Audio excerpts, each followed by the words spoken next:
Hello, Richard from Candy Battery Services, showing you one or two little improvements we've made. Now, because we are concerned with the environment, we don't want to use too much of this. So what we've done, we've bought a number of cloths. Because of that, we decided we're going to do our own laundry, keep them all nice and clean, so everything is healthy and well. Now, the problem was, in the area where the washing machine goes, we used to keep the cutlery. And I've come up with a bit of an idea.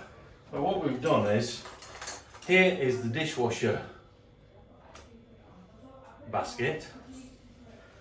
So what I'm going to do is, I've now got two dishwasher baskets. So this can fit up here on the wall. As you want to use a knife and fork, you take it away, you use it.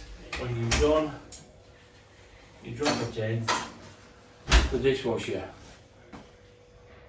When the dishwasher's been on, you just swap over the basket. Very simple. Thanks for watching. Richard, Candy Battery Services.